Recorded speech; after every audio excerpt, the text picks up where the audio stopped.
When I hear producer, I'm always thinking, a guy in a suit with a bunch of money. What does a producer actually do?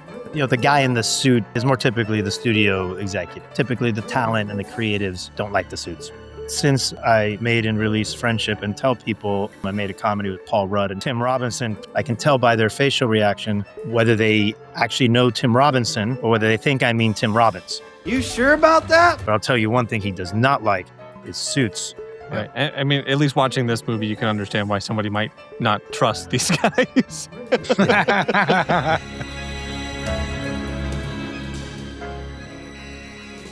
Welcome back, movie listers. My name is Jon, and I'm a filmmaker. I'm Matt, and I'm a doctor. The movie list is a list of 100 movies. We're going through those movies one at a time. And this week, we're going over the movie The Player. That's right. And today we actually have a special treat. Player's all about old Hollywood. We got some new Hollywood. The new film industry is making waves. And we have a player of our own here today, Alexis Garcia. He's doing some awesome things in action, in comedy, and is also a partner at Brass Knuckle Films with Robert Rodriguez, who is director of Dusk Till Dawn. That was a movie list episode. Personally, one of my favorite episodes. So Alexis, tell our audience a little bit about what you're doing. Yeah, happy to. And thanks for having me. Excited to talk about The Player and Robert Altman and all its glory and how it still applies. I'm at Brass Knuckle Films with Robert Rodriguez. We do action movies, and that's a brand new company, about a year old. So our slate's just heading into production soon. So hopefully you'll be reviewing one of those movies sooner than later. I also am about to launch a comedy venture to make more R-rated comedies like this one here, which I made while I was head of an independent studio called Fifth Season. So excited to be here. Awesome. Love it, man. We're excited. Yeah, we had a fun conversation a few weeks back. Kind of. I think you were in New York, like on a bridge. And so that conversation itself was pretty comedic because every 45 seconds or so, we would have to pause for a train break to go by. Yeah. The walking the bridge part wasn't that bad. I'm in good shape, but the trains, right. the frequent trains were annoying. I thought they were all underground. I don't know New York that well. So, I don't know anything about the movie biz or how things really work. When I hear producer, I think, a guy in a suit telling people yes or no on the movies that they want to make. What really goes into being a producer? Yeah, so a producer is a broad term, and I think there are lots of different facets of producing, and there are very few producers that understand all the facets. There's some that are really good at script development and some that are really good hanging out with actors, which is important for getting movies made. Some that are really good on set with kind of how budgets work and how, can keep you on time. Some that understand financing, some that understand distribution and marketing. And like I said, very few that have had the experience and have the knowledge across, all facets of what goes into being a producer. The guy in the suit, especially, in this movie is, with the money is more typically the studio executive, right? And that's, not only portrayed in The Player, but more recently in The Studio, if you've seen that on Apple, which is, a fairly comparable contemporary version that has a lot of similarities, which tells you how little Hollywood has changed in some of the ways that it gets lampooned. But yeah, that guy in the suit is typically going to be the studio executive, and I think the best producers have gone out of their way to distinguish themselves from the suits because typically the talent and the creatives don't like the suits. I mean, no better way to put that. Fair enough. They definitely don't trust the suits, but they often need them. It is typically right. In Hollywood in the studio system. Those are the ones that are greenlighting movies and providing the money and distribution for at least for the for the bigger movies. Right. Yeah. I mean, at least watching this movie, you can understand why somebody might not trust these guys. Well, we don't want to spoil it. We'll get into that soon and kind of how all of this crosses over. But kind of a game we like to play, a couple of questions. So one question we ask every guest, and then a game we play at every guest. So the first question, it's one of my favorite personal questions. to really get to the heart of a person is, Alexis, what's the last movie that made you cry? Well, that's Moved easy you to because it was tears? recent. Because it's easy because it was recent, and I know you gave me an out in that question, which it could be okay if it's tears of laughter. Yeah. But the last movie that made me cry both kinds of tears was Project Hail Mary, and Same. I cried tears of still not of sadness, but really tears of kind of Just being joy, moved. being moved, but also tears of laughter. I just thought the movie was extraordinary, and hopefully is a movie that's being talked about for a long time, which we don't get to say as often as we used to. Mm.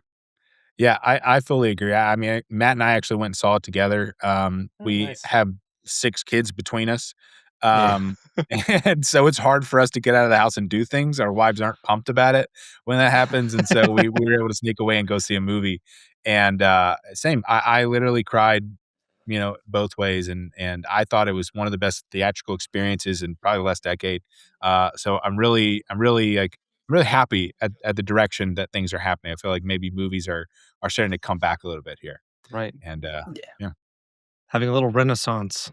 Yep. Yeah, I feel this is so far a big summer for the movie business, and Yep. I think just shows that there was a period of time where Hollywood was blaming the audiences for not wanting to go to the movies anymore. I It hate turns out you give them shit they want to see. Wait, am I allowed to Right. say that? Yeah, You give you them can say things. whatever you want. Okay, you give them shit they want to see, and they turn up, and they're turning up. Yeah. Since Right. Project Hail Mary, they've been turning up. So Yeah, yeah. hopefully there's Yeah. more. I thought Ryan Gosling made a great point. He said something along the lines of that it's not the audience's responsibility to go see movies to keep theaters afloat. It is our responsibilities as filmmakers to give them something worth getting out of their homes and that they have to go see in theaters. And I think they nailed that with Project Hail Mary. So I think 100%. that's a great call. All right, so part 2, the game. The game we play is the recast game. So if today's the player, obviously, Tim Robbins, classic movie, Robert Altman. If you, as the producer, you got this script, you have a director attached. Now your job is to recast the player today. Who are you putting in the role of Griffin, in the role of June, and in the role of Detective Avery? Great. Well, first, since we brought up Altman again, I want to point out I'm wearing a Nashville hat and a Nice. Popeye shirt. In homage Did to he a make? Did he make master. Popeye? Yeah, yeah, Did he, probably. the one with Robert Williams? With Robin Yeah, Williams? yeah, yeah. Forget the musical Popeye with Robin Williams. So Dude, I forgot. yeah, Honestly, that movie kind of lives as it's like a fever dream in my mind. I don't remember. I think it's probably been 25, 30 years since I've seen it, but I don't remember much it's probably about it. been It's just longer for me, and I remember I Yeah. remember as a kid how weird that movie was, and I Don't bet I they would just but I would appreciate it more now. yeah. don't they just make Robin Williams blonde Huh? instead of making him bald? Yeah. And jacked. Right. But Well, that's expected. Yeah. You expect the jack. The blonde, I think, threw me Yeah. for a loop a little bit. Yeah. Some great Uh, choices, some genius choices in that movie. yeah. So All right, so recasting. let's hear it. Right. So we don't have Robert Altman. We didn't ask about the director, but I'm gonna go uh I'm gonna go way out on this one because we do have the studio. So if we're gonna remake the player today, Yep. what I would do, especially given where a lot of my focus is, and is lean harder into the comedic actors. Right. It's something that's the Cool. cornerstone of why I want to make more comedies. Yep. They're not being made by Hollywood, and we have a lot of incredible, comedic actors who are not getting the opportunities to be in movies. Especially to be in movies that aren't straight comedies, right? Right. So uh, for my lead for Griffin, I'm going to cast Tim Robinson, You sure about that? who you might see behind me in Friendship. Now, part of that is a creative choice, Yeah. which I'll come back to in a second. Part of that is due to the fact that since I made and released Friendship and tell people about it, clearly people who haven't seen the movie, and I tell them I made a comedy with Paul Rudd and Tim Robinson, I can tell by their facial reaction whether they actually know Tim Robinson or whether they think I mean Tim Robbins. And I'll say, you think, oh, so you know Tim Robinson? Like, yeah. from Shawshank. That's almost always the answer. I can usually tell by the person even before I bring it up. But I can always tell by the facial reaction when they nod and they're processing whether they think that sounds like a funny contemporary comedy with Tim Robbins. No offense to Tim Robbins, but Tim Robinson is a much funnier human than Tim Robbins. Shawshank with Tim Robinson is now, I can't get that out of my mind. I want to see that movie. I mean, I think anything with Tim Robinson is takes it to another level. I think here, him. I think he is a great actor, right? Yeah. In addition to being an incredible, comedic voice, maybe one of the more unique comedic voices we've ever had, maybe one of the more important ones here now. But I'll tell you one thing he does not like is suits. You're dressed like a hot dog. So is that guy. Oh, no. So to have Tim Robinson playing one, I think goes, so against type. I mean, he's kind of done it. He's played, but not a Hollywood suit. He's played kind of corporate guys and kind of lampooned by being Tim Robinson. But to have to play, a smooth operator like a studio executive and like Griffin, I think that would just be so fun to see him do something really different, right? Because a lot of those quirks wouldn't be believable in this role, right? I think the part of what you see in the movie is kind of the human part has to kind of fade, and you have to become this role of the studio executive, that doesn't leave a lot of for social awkwardness room. So we get to see Tim, stretch a little bit, and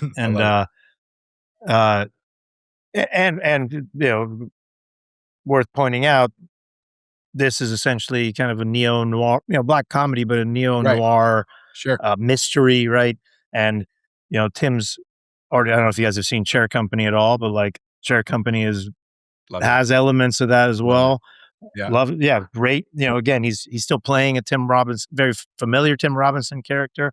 But it works, him in that kind of black, dark comedy, which is also what friendship is. I just think like it brings out the best in him. So I'd love to see Tim Robinson step into Tim Robbins' shoes and just create further confusion for older audiences everywhere. Yeah, that's good. All right, what about June? For June, I'm going to stick with a comedic voice who has not had the film opportunity yet, and I think one of the ones at the top of the game of her game right now is Nikki Glaser.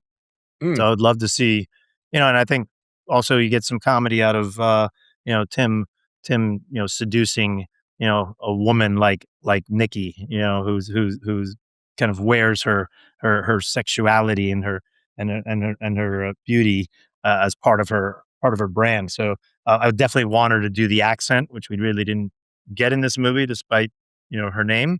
Right. But I think we'd get some gold out of that. And then for the detective, was it Avery? Yep. Yeah. Whoopi Goldberg. Yeah. So for that, I would have to go to a frequent Tim Robinson collaborator who has not had many movie opportunities, even though we've seen him in a bunch of bit parts and shows, and that's Sam Richardson. His best friend, his co-star from Detroiters, which I think is one of the best sitcoms made in recent times, one of the last great Comedy Central sitcoms, and it'd just be fun to see Sam busting Tim's balls. Right, that's really what it comes down to there. That's fantastic. Well, we've talked around it enough. If you guys haven't seen The Player, you should see it. But if not, then let me just catch you up on what the movie's all about. The Player follows Griffin Mill, a powerful Hollywood studio executive who makes a living deciding which writers get their movies made and which ones get ignored. When Griffin starts receiving threatening postcards from a screenwriter he rejected, he becomes convinced the writer is David Kahane. Griffin confronts him. The night spirals out of control, and Griffin kills him. From there, he tries to cover it up while detectives close in. Studio rivals threaten his job, and he starts a relationship with the dead writer's girlfriend. But in true Hollywood fashion, Griffin not only gets away with it, he gets the girl, keeps his career, and even turns the whole story into a new movie. What took you so long? Traffic was a bitch.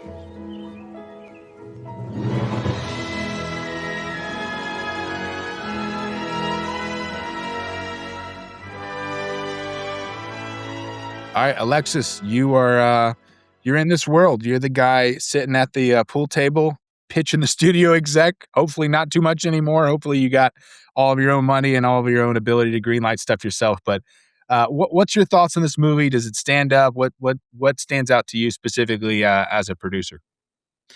Yes, I think look, it really holds up, and some of the kind of tropes of the studio execs that are being lampooned are still applicable. Again, you see a lot of that in the studio.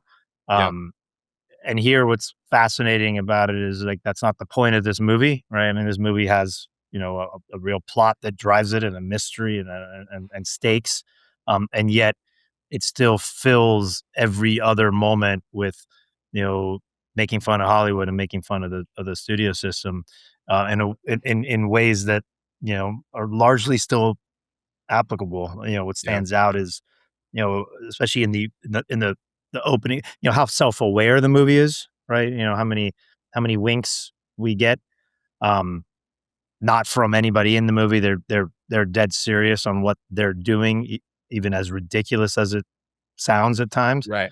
So it's played completely straight, and yet that ridiculousness is part of the Hollywood studio system and still is to this day. So the obsession with talking about the genre and how to box it into how to box it in a way that is for selling it, right, as opposed to kind of letting the story and the pitch take on a life of its own. It's like, well, let me keep telling you what it is, and telling you what other genres is, and telling you who should be in it, before we even get through the story. Obviously, the repetition of the same stars that you should be trying to make these movies for over and over again, without any attempt to kind of reach beyond whoever the hottest names are at the time, which there has a big payoff with the Julia Roberts and Bruce Willis, being seated. The foreshadowing in this movie, which is very forward facing but fun, like his focus on a lot of posters, right, that have direct messages about what we're going to see, and a lot of use of the posters to contrast old Hollywood with what was current Hollywood at that time. Right. I think the other example of that is obviously the him going to Bicycle Thief, right, as a classic sacred movie, but coming out you see then the poster for I think a fake movie, because I looked it up, and I didn't go back and pause it, for the Peacemaker.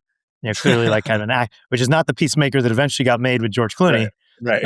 but I think was a fake kind of like Hollywood action, the kinds of movies that were being made at the time. And if I went back and paused it, it might even have actual actors in it. I should go back and see it.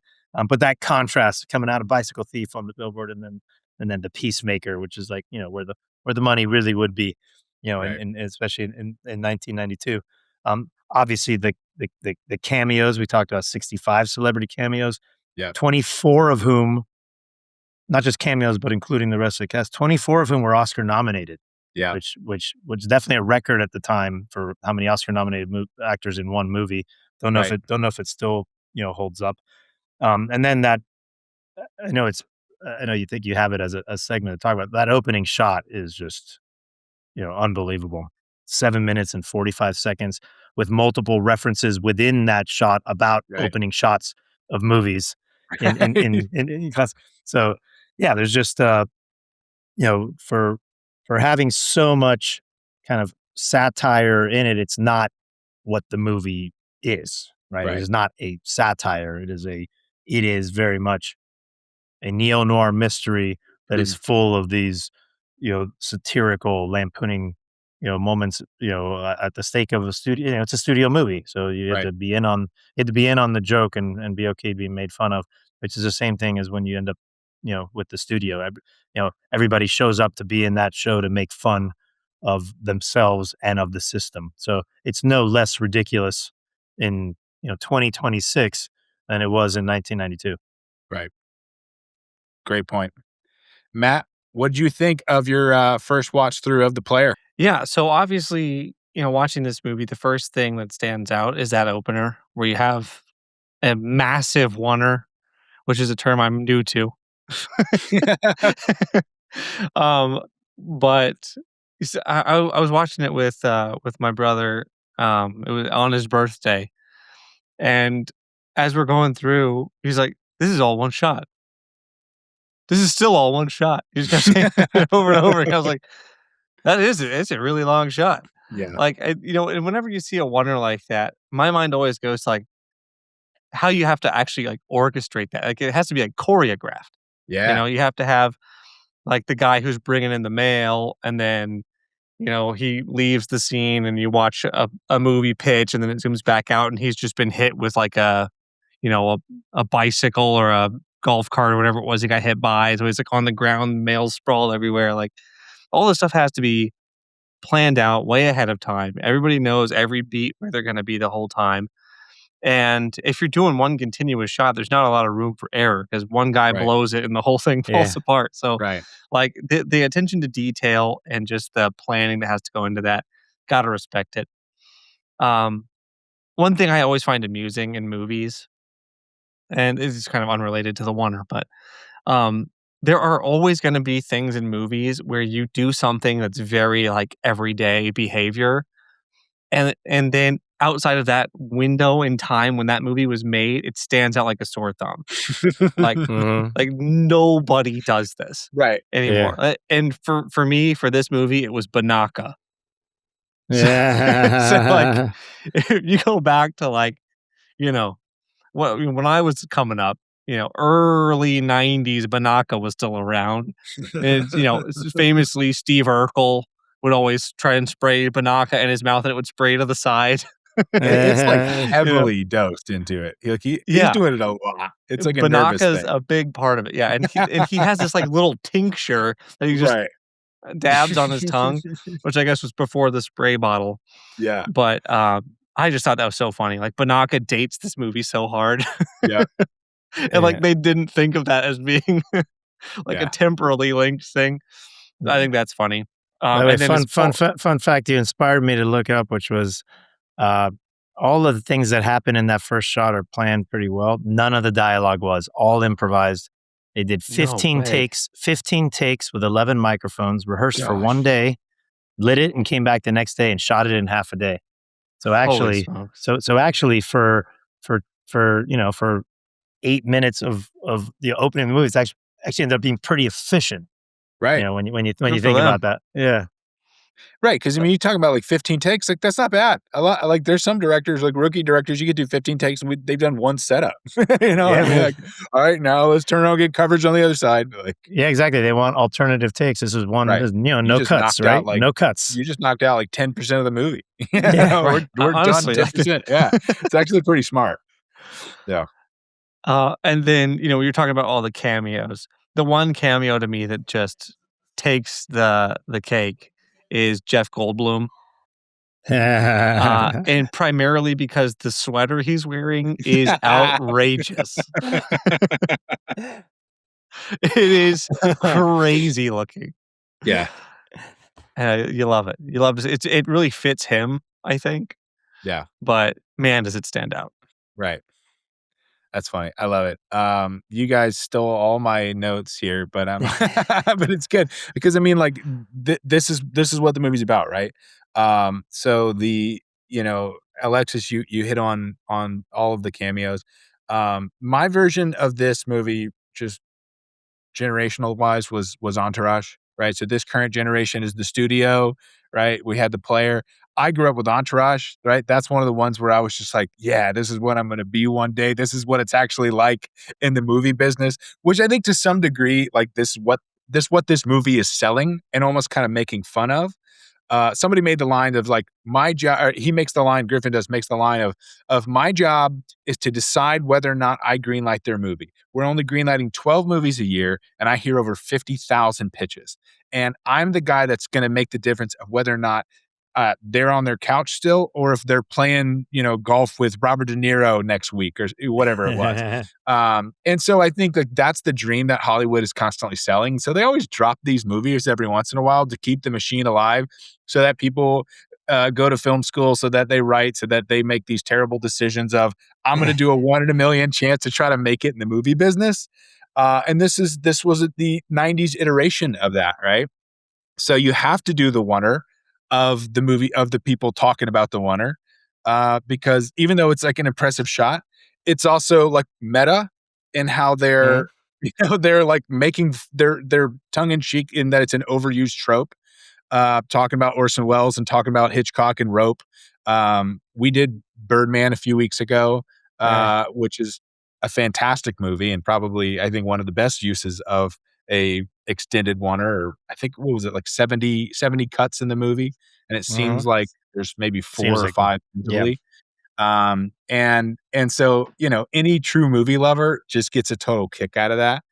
The cameos, and I like, they're almost, it's almost like an embarrassment of riches with the cameos at some point. I love it when they talk about Angelica Houston, and it cuts to that restaurant and it shows Angelica Houston, and then John Cusack is out of focus. Like, that's how many like cameos they have, to have John Cusack in the foreground and he's like blurry. So it's like they have funny. Like these legendary actors, and like all of them, some of them are just really in passing. In fact, I heard Jeff Daniels had a scene where he was golfing, and Patrick Swayze had a scene. They got cut. So, I mean, this movie, it was to the point where like literally they just had too many people.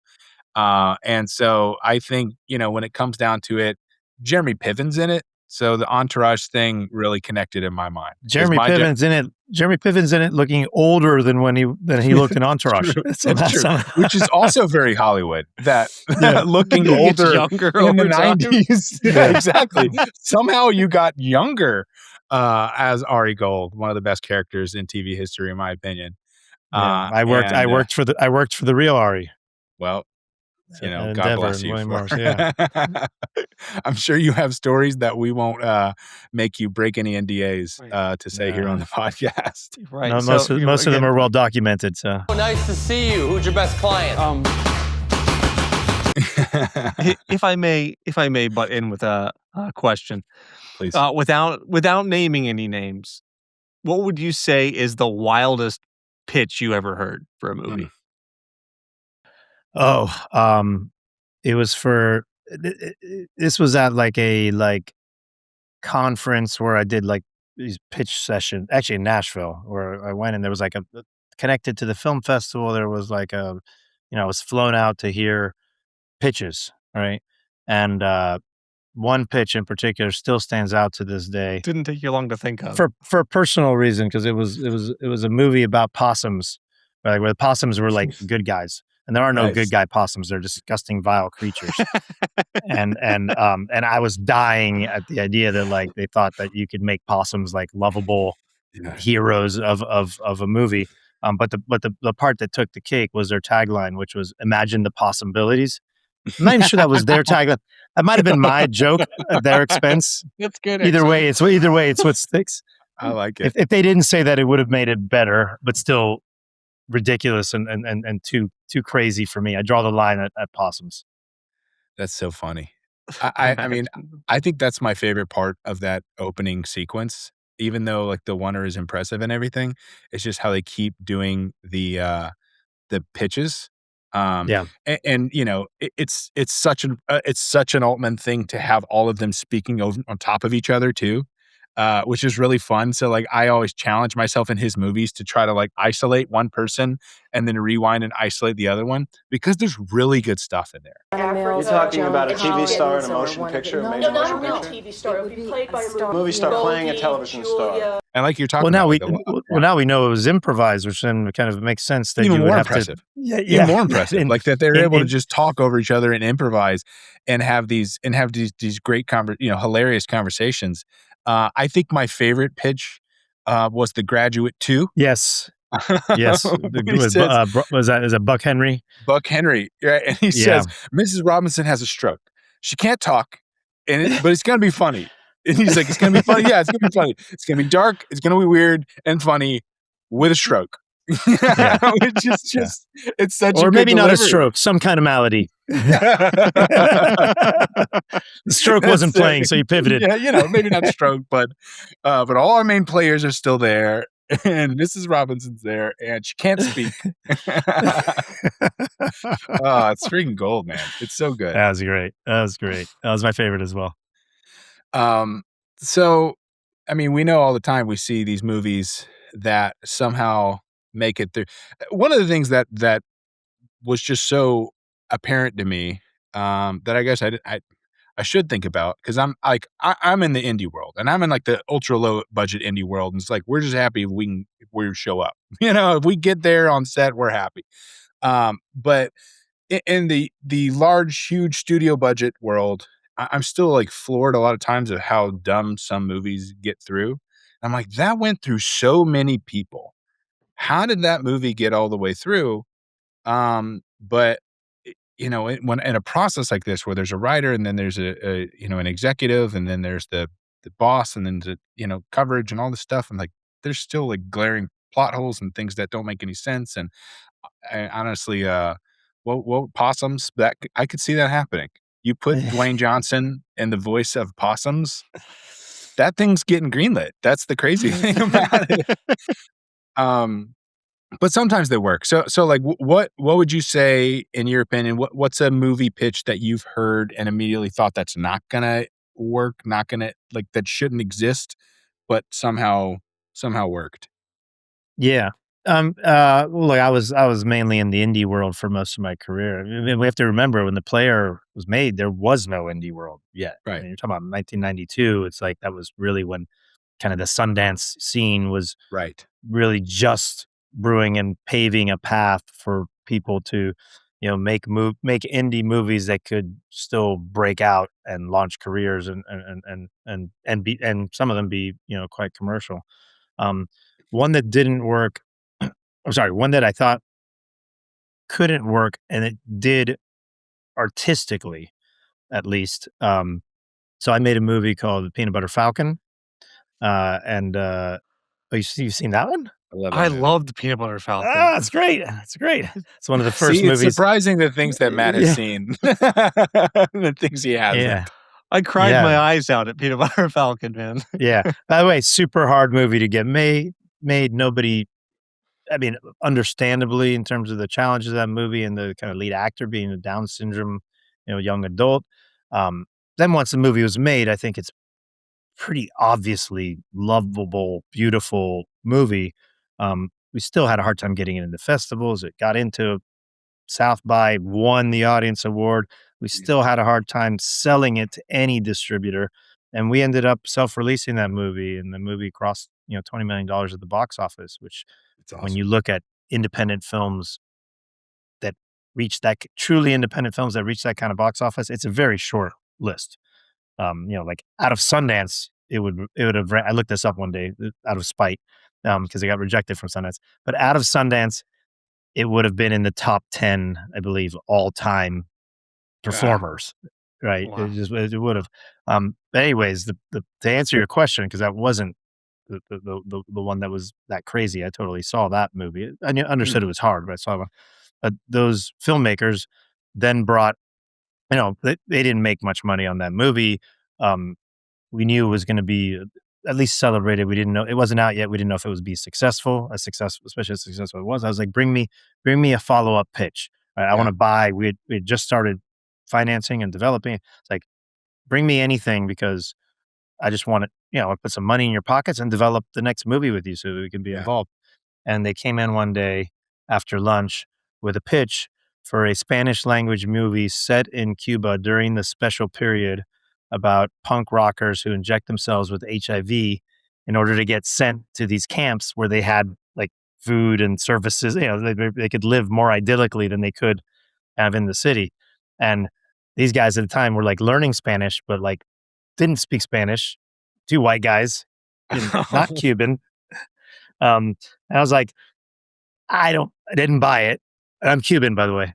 So I think they thought like, oh, we're bringing in a Cuban movie. I was like, I don't think this can exist. Yeah. I was like, I don't know how I don't know how this could get made. Well, they went and wrote it on spec, and then coming full circle a little bit, they attached, Phil Lord, one of the directors of Project Hail Mary, who is also, half Cuban. So he had, some authenticity to the voice. Yeah, half Cuban from Miami, which is where I'm from.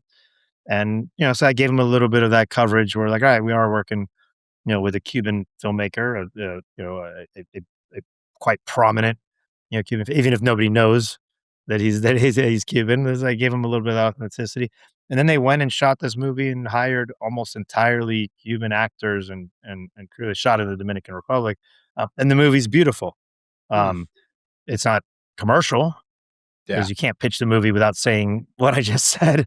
But it's also not depressing. It's kind of and that's what my assumption was. That's what everybody's assumption would be if you told them what the movie's about. It's my assumption about how it would be.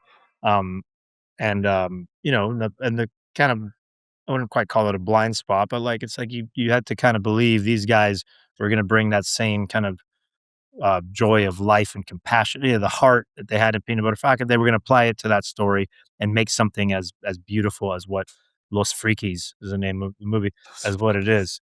And it got made and it went to festivals and it did, almost zero business. But it is an incredible movie that's gotten them, other work and helped kind of propel their careers. Awesome. Very cool. All right. I got to check it out. Guys listening, check out Los Frikis. Phil Lord. And what were the writers' names? It's Michael Schwartz and Tyler Nilsson are the writer-directors. And they're the Peanut Butter Falcon guys, which was fantastic. They wrote and directed Peanut Butter Falcon. Yep. I cannot wait to tell the world that when Griffin Mill can't cut the pressure, he drives out to Pasadena to pick fights with writers. So stop all the postcard shit. I don't write postcards. I write scripts. Wrong, okay? No, you're wrong.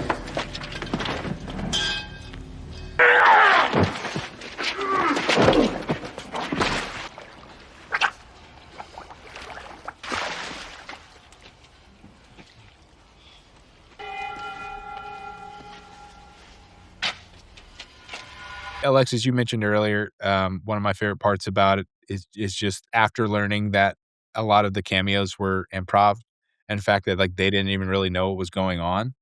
Probably my favorite cameo in the movie is Burt Reynolds, because he goes up to him and he's like, "Griffin, hey, how are you?" And then as he walks off, goes, Asshole. and then he doesn't know anything about the story, doesn't know the script. That was just Burt Reynolds being Burt. And then he goes and sits down and immediately asks for a glass of water in the right water glass. He's like, "This is a wine glass. Can you give me a water glass?" The waiter comes back with the water, doesn't drink it, and just leaves, proving Burt Reynolds' point immediately, who didn't know that scene. No, it's great. And also a great irony, and a great irony from Burt Reynolds, who was, one of the more notorious assholes in the business. Which is like, it's meta on meta. It's so layered. Yeah. I love stuff like that. All right. So the player now almost, it feels weird because it kind of still feels current. Kind of talking about Burt Reynolds being an asshole, things like that. But like, is there anything that jumped out to you where you thought Hollywood has not changed at all watching this again? Sure. The kind of, well, it ends up being a little bit of a red herring, but I think it still applies. The kind of like, the anger around "you never got back to me." Right. They kind of just making submissions, where obviously kind of blood, sweat, and tears are in a script or in a pitch, and the powers that be being too distracted, pulled in too many directions, kind of having shit to deal with it, whatever the reason is that kind of delays decisions from being made. a fast pass is the second best answer you can get, Right. because it allows you to kind of, go on with, Right. whatever your other plan B, C, D, whatever are, and not kind of hold out this hope that like, hey, especially when a pitch goes well or when there's excitement for a submission, where you've kind of pre-pitched a script and sent in a script, and then it's just like you're just waiting, not knowing, is it even being read? Is it being talked about? Are they getting back to it? Like, what's it, how hard is it to, respond? So that hasn't changed. If anything, that's gotten, harder as people get more distracted and kind of have a harder time making decisions, inside the studios, and more committees. Like there's very few executives that wield the kind of power that's portrayed in this era of Hollywood. And I think it got a lot more corporate and thus more committees, more buy-in needed from the international group, from the marketing group. It's kind of what some people would say has hurt that studio system more. Right. Yeah, I mean, it's hard, like, when you're not already at a level of success in the filmmaking industry as a whole, all of it's hard, right? So it doesn't matter if you're, aspiring producer, director, editor, friggin' grip, AC, whatever, you name it. It's all tough. It's all tough trying to find that next gig. All gig work is tough. This one especially, and especially for the creative, because it's creative, right? It's like you were mentioning, it's vulnerable and it's your baby. It's something you poured into, and then some douchebag reads it and he's like, "No, it's crap. I don't like the third act," right? And just rips you to shreds.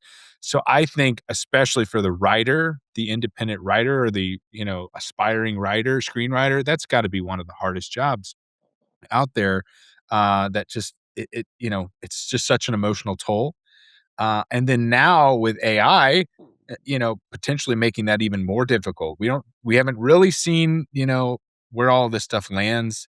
But one of the parts that jumped out to me as kind of still being relevant is the Larry Levy, Peter Gallagher's character, is talking about, just look at the newspaper. That could be a script. And all I'm saying is I think there's a lot of time and money to be saved if we came up with these stories on our own. Where are these stories coming from, Larry? Anywhere. It doesn't matter, anywhere. The newspaper. And I can actually hear the studios doing that kind of thing behind the scenes of like, just have AI write whatever's trending on Instagram, make that a movie, and just have AI write the script. And, and then Griffin says, We can just get rid of these actors and directors. Maybe we got something here. Which honestly is potentially could happen, right? If you just let AI go wild, that's something that really could happen. And so it's a turning point in the industry as a whole. Yeah, that's a great point. Just a point of irony here. So the character Tom Oakley, who pitches that movie that they end up making at the end of the movie, right? Oh yeah. Habeas corpus. Yes. So that character Tom Oakley is the same guy who plays a nihilist in The Big Lebowski. Really? Yeah. He's a nihilist. Exactly. What you're talking about is very nihilistic, I think. The AI takeover. That's funny. But, yeah. That's one of my favorite scenes in the movie. The pitch at the pool, and they're sitting at the table, right? With the producer and Tom Oakley, and he's like, picture this, imagine, and it's even funnier when you see the end or the next part of it, and that Griffin never liked it in the first place. He was just trying to use it to give it to Levy as a weapon. Right. This is, I think, is one of the great parts of this movie, actually, because you can tell that Griffin is interested in it in a way, and maybe it's only as part of his plot, but you can see him being torn between listening to this pitch, which he has plans for, and being distracted because he's about to try to meet the guy who's sending him these letters that are threatening his life. Right. But like he still engages with him, which tells you something about Griffin, that he doesn't just blow him off because he's looking for the guy who's trying to kill him. Like he's so interested in trying to maintain his position that he's willing to risk missing his killer, which is crazy. Yeah. Yeah. It's also And a great setup for the payoff when you see the movie where they're like, no names. No names. Do this movie, no stars. No stars on this project. We're going out on a limb on this one. You know, like unknown stage actors or maybe somebody English, like what's his name? Right. And then it comes out with this. Then it comes out with the stars that everybody was talking about at the beginning of the movie. Yes. The producer immediately folds too. Director's like, we have absolutely no stars. We want artists, maybe stage people. And he's like, who are you thinking as the lead? And the producer goes, Bruce Willis. Just immediately gives in. Hey, whatever it takes to get it made, right? Yeah. Right. That's funny. To me, the single most amazing moment in this whole movie, because I didn't think that this was technically possible, but Griffin gets a fax in his car. Yeah. I honestly did not know that was possible. Well, he does. That's He gets a funny. fax into his car. And that fax tells him that there's a rattlesnake in his car. Well, it tells him to look under the coat. Yes. Under the coat, right? Yeah, look under the coat. Yeah. Which is a very 90s thing. They say don't put phones in movies because phones are the quickest technology to advance and it's the easiest way to date a movie, right? So if you put a phone in a movie, by the time it comes out, it's probably already old tech. And so this really took that to the next level. Right, yeah. The Of car that. fax Yeah. machine. The thing I love about that scene, actually, we were talking about, all the cameos in this movie. We got Bruce Willis, we got Julia Roberts, we got 12 Oscar winners, 13 24 nominees. 24 nominees, including Sidney Pollack in there. I don't know if he counts, but he's an Oscar winner in his own right as a director. All these amazing cameos in there. I think my favorite cameo in the movie is in that scene with the snake in the car. When he goes to the back and he closes the trunk and the camera dollies, you just get a great cameo of the camera operator right there in the reflection of the car, clear as day. So he has the blue hat that just looks like Hollywood in the 90s or 80s, I guess at this point. It's my favorite shot in the movie. It's just right there. You see him, and I was like, yeah. That almost maybe they did it on purpose to like kind of bow finger it, like you're in a movie, but it's the movie. But I think that's my favorite cameo in the movie was the camera operator. He's starting to kind of romance the girlfriend of our deceased writer. And a couple of interesting things happened, right? Kind of at the top of the episode, you mentioned the movie posters. Mm-hmm. And there is one in particular. I think it may be the only one that we actually get to look at twice. And it is the highly dangerous to have or to hold. Mm-hmm. So highly dangerous is in bold. Yeah. And then underneath it, it's to have and to hold. Now, it first shows us that when it introduces that he has somebody who's like writing him letters and maybe stalking him and threatening him. And the second time they show that poster is after he sort of establishes this relationship with June.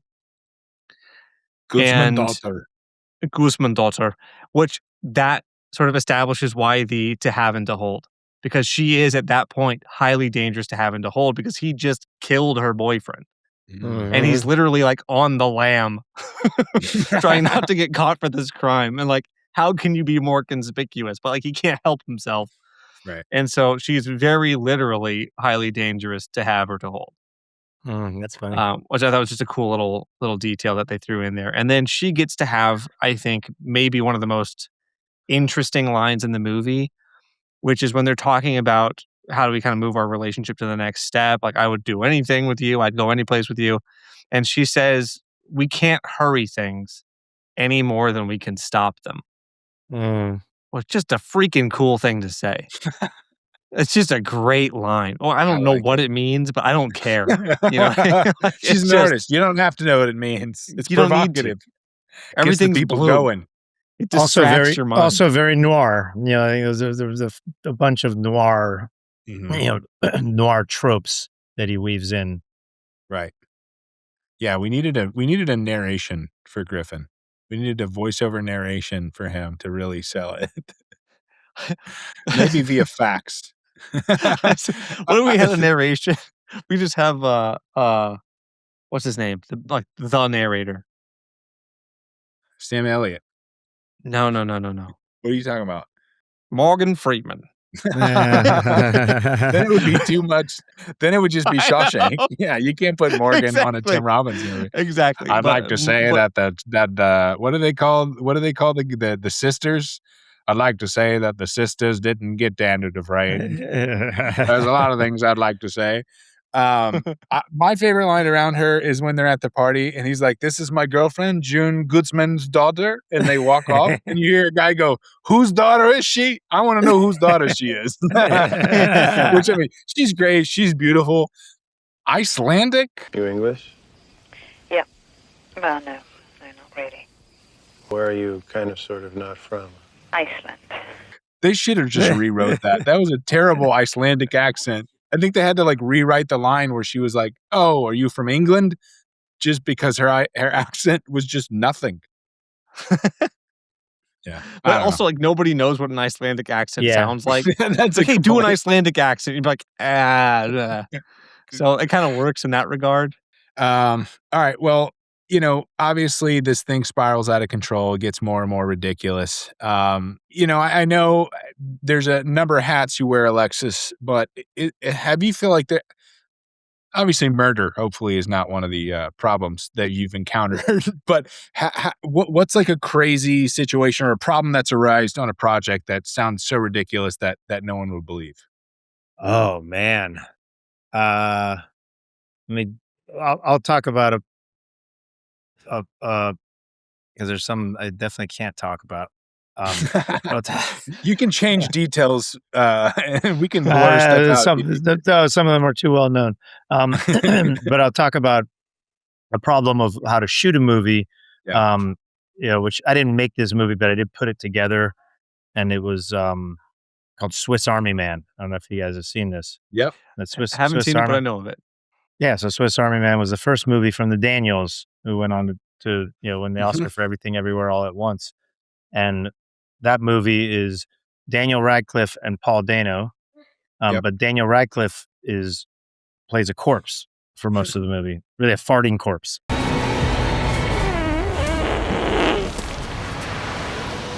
For most of the movie.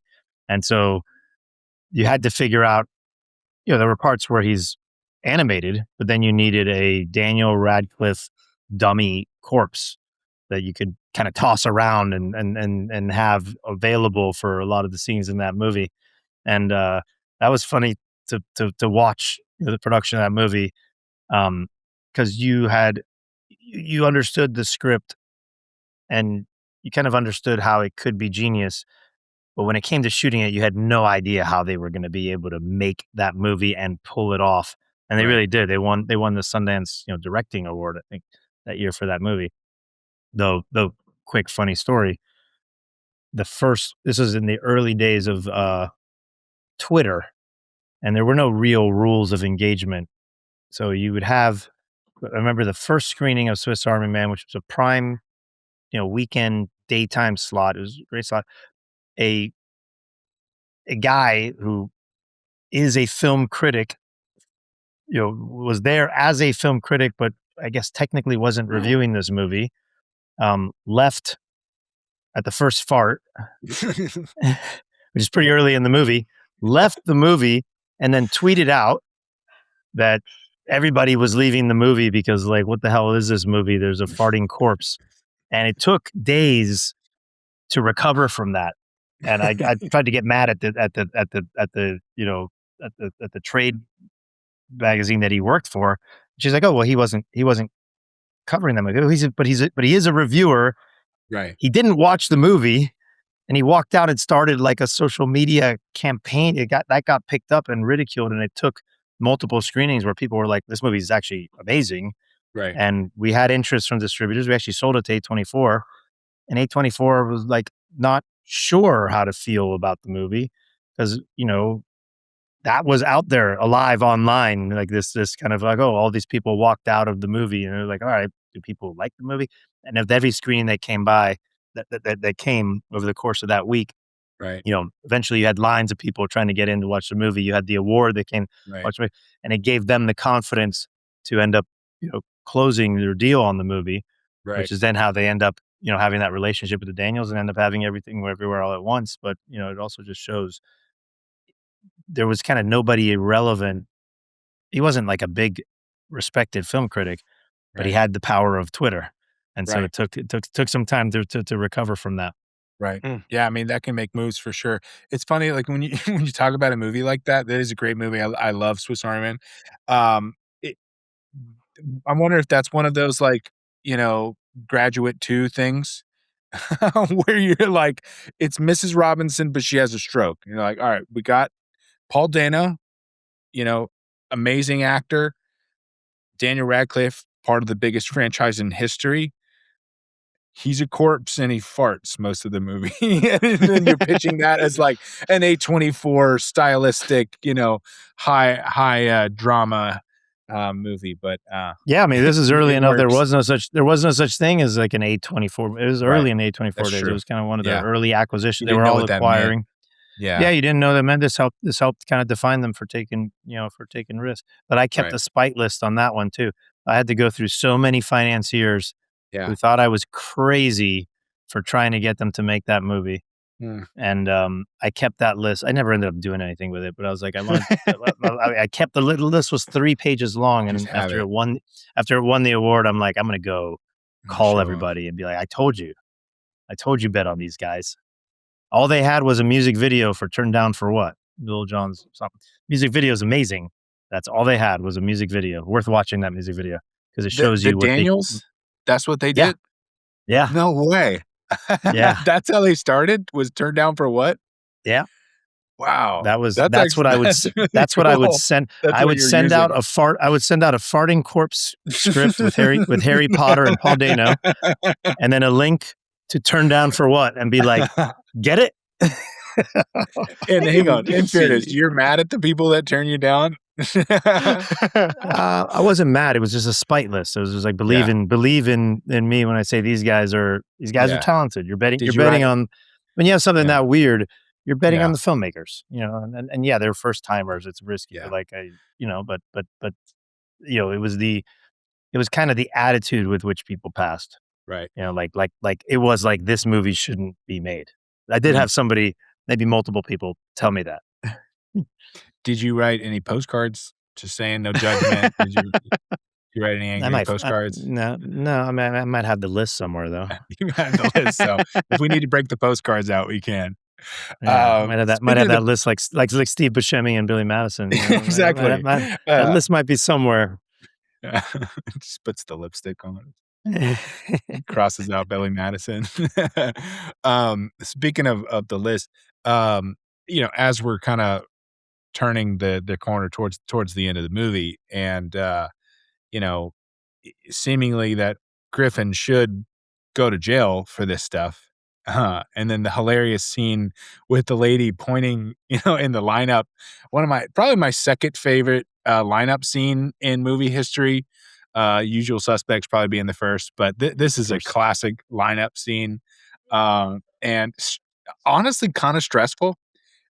I was like, it's been years since I've watched this, and so I was like, kind of judging myself. I'm like, why am I stressed right now? He deserves to go to jail for this, but I'm still kind of worried for him.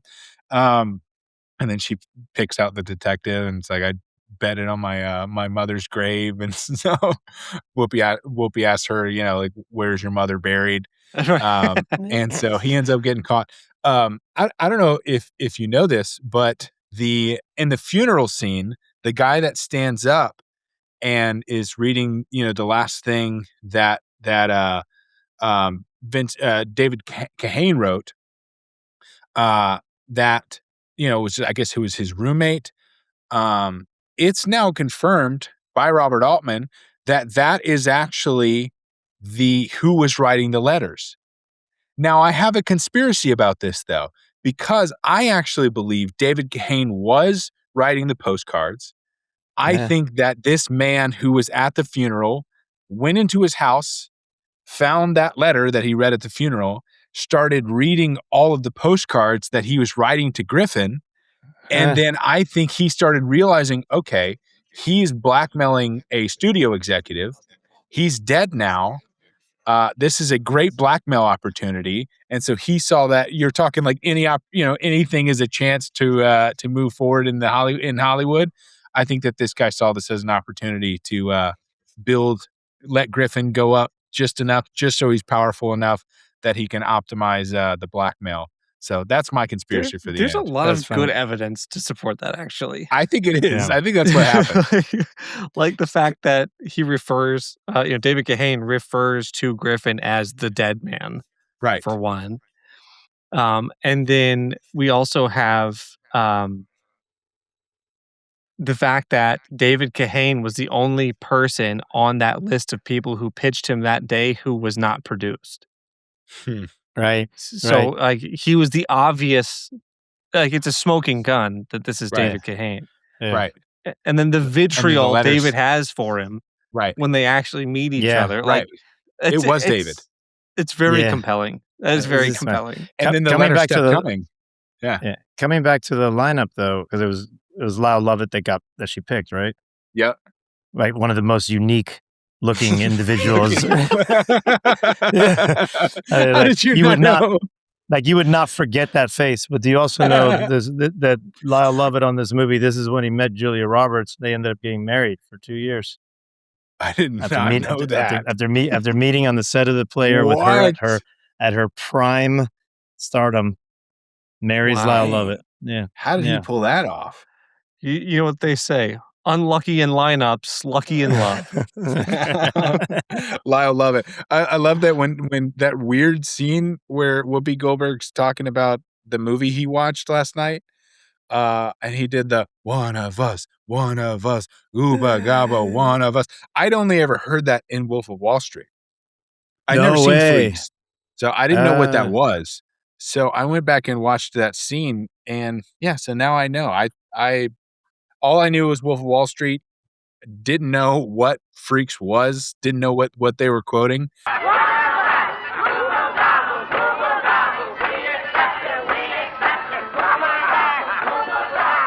And now we know Matt still hasn't seen Wolf of Wall Street, so and certainly none of this haven't makes seen any Freaks. Dude, if you had seen Freaks and not The Player or Wolf of Wall Street, that would. That's funny. It's like I say one of us like that sometimes. I didn't know what it was. Well, it's been used a bunch. Simpsons used it, I think, very famously. Yeah. Interesting. The Big Bang Theory. That's I think where I saw it. Nice.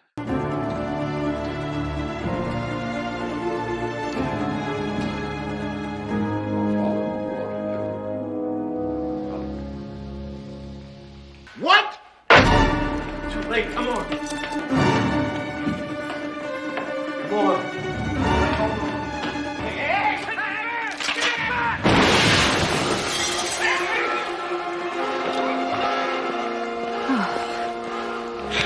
Took you so long. Traffic was a bitch. What took you so long? Traffic was a bitch. I don't know that I've seen a movie that matches this one in how it is like completely driving toward the singular point of the ending of the movie, if that makes sense. Like, there's almost no satisfaction given to you in this movie. And like, you're waiting for it to all hit you at the end where you get this like justice where he gets his just desserts. And they don't give it to you. They don't give you the ending that you deserve. They give you the happy Hollywood ending, which is like the whole point that he's trying to make in his career in the movie is like you have to have a happy ending for it to actually work as a movie. And then they rob habeas corpus of the ending it deserves. And then they rob us of the Bruce ending Willis we with deserve. the shotgun. Yes. He even And- says the same line. He says traffic was a bitch. Yeah. And he gets away with it. He gets the girl. Yes. It's a morally bankrupt. Exactly. It's so ending. frustrating. Pretty and accurate, that's perfect. Yeah. Like the fact that they do that to True us. to life. Just fantastic. Like I hated it and that made me love it. So Yeah. good, I think good for them. I think for Robert Altman, it's hard to not feel a little bit of vitriol to this town. It's not necessarily, it's not La La Land, right? It's not like a love letter to LA. Like, to an extent, like, this is like, I hate this town and I hate these people, but they're also my friends, you know? It's just like, and I live here and this is my industry, so what are you gonna do about it? So, I mean, obviously the Hollywood of the 90s, like Alexis, you said it earlier, that was like the peak of when the studio boss was like, he was a king, basically. He was an emperor and he could just, snap his fingers and anything would happen. It feels, with all of the shaking up in the studios, that some of that is changing. This was, early 90s, and so there was that Sundance, independent movie revolution that came out in the 90s after that. And I kind of get a sense that there's something like that happening. Like, there's definitely things shaking up. Would you agree that there's like kind of an indie revolution happening right now? And do you think that's good for the future of film, or what are your thoughts on all that? Well, I think the indie revolution happened. I think there's another kind that's happening now, right? Like, the indie revolution was like, you can make independent films and launch, a career, and that probably peaked with, um, probably with Marvel hiring, you know, indie filmmakers to direct Taika. Marvel Yeah. Marvel mo a lot of them, that Yeah. became kinda their thing, that's so, like, you could so it was like it kinda completed the path where it's like you could come from this totally different space artistically and Right. and financially, but still end up, in that position of directing the biggest movies, in Hollywood and making a lot of money doing so. And then from a production perspective, I think, look, there's a problem with how much movies are costing at every level, but there is no obstacle to making a movie Right. anymore, right? It's like anybody can make a movie. Will it be seen? Will it be commercial? I don't know. That movie Obsession didn't cost very much money, Right. and is going to be is already a juggernaut. In terms of an independent movie becoming a huge, commercial success. Now it's released by a studio, so you could say, would that have had the same success if it was released by an independent? We won't know. We don't get to do it the same way, twice. But it's word of mouth that's driving that, right? Like, it's the second weekend being bigger than the first, which is, extraordinary. Um, in distribution is where the revolution is happening, and I think it's a little it's a little overstated in this exact moment, but you have a lot that gets written about, what people say is the creators being able to self-release movies. Right. And the Markiplier movie is the kind of the not just the Arzon. best example, the biggest example of that by far. Right. It exists and will now be something that other creators and filmmakers in the future will point to. You know, he benefited from having a big audience coming into it, but he did not use any traditional distribution means, for the release of his movie, and he profited, handsomely from it. Right.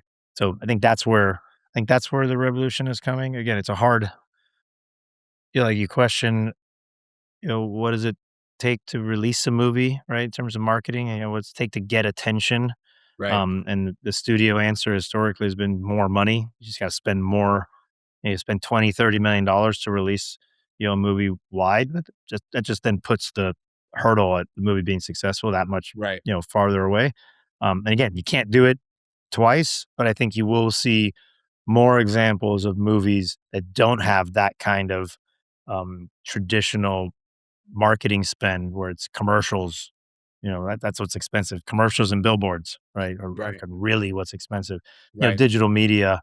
A24 and Neon, their success as companies came from focusing more on digital media than on traditional media, because it would otherwise be too expensive to release a Right. movie. I think that's where we're going to see um, more and more releases that can break through. Maybe not to the level of Markiplier, maybe not to the level of Obsession, Yeah. where that machine kind of helps kind of get that movie out as Right. wide and as no, but more examples of kind of do it yourself type releases that break through.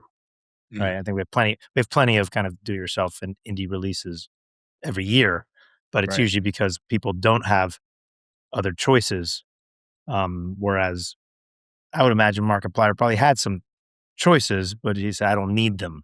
I can market this. I can go direct to the theaters. I can go direct to my fans.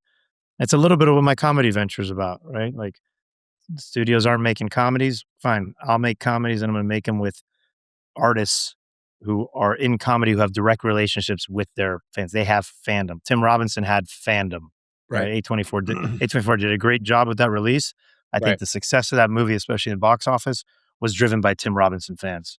Right. I think probably some Tim Robinson fans who went multiple times, right? Right. Who went and then wanted to drag other friends, so they could see it again with other people. And I think Right. if you have artists that have that fandom, have that direct relationship, the way a lot of comedians do, I think you don't need to rely on the traditional systems in order to get a movie out. Right.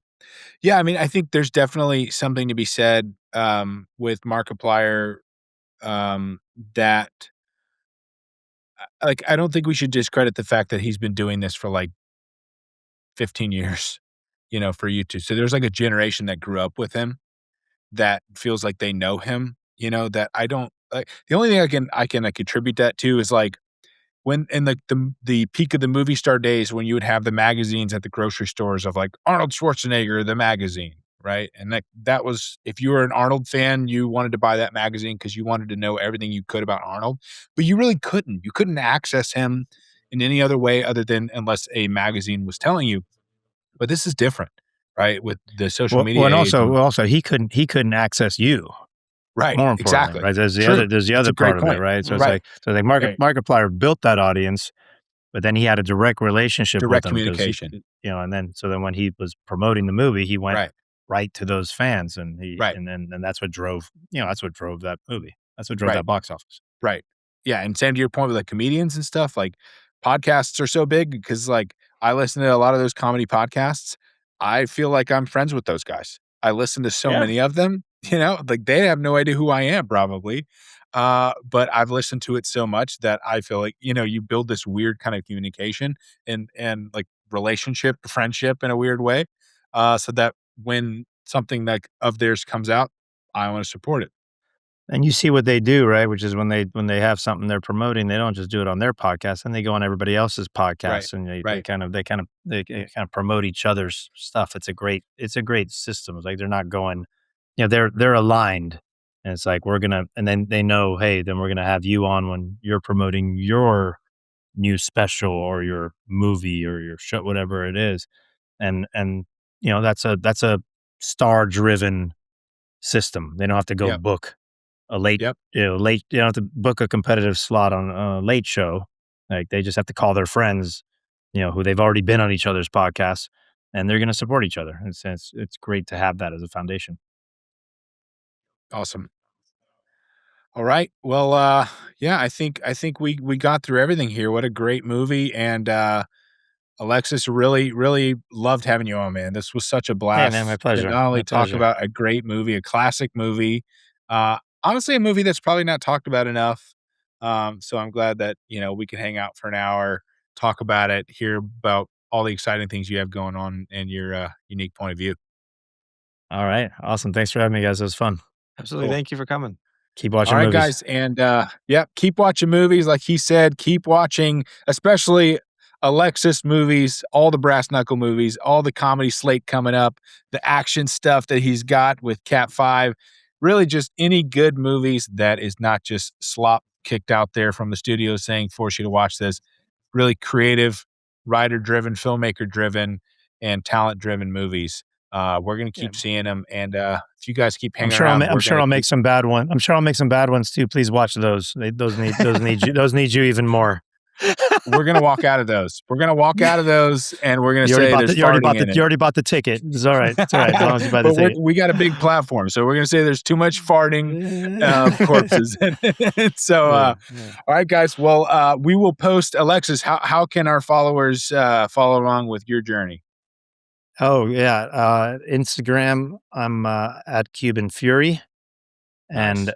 also Brass Knuckle Films at Brass Knuckle Films. Those are kind of the two best ways. Cool. I would say. Awesome.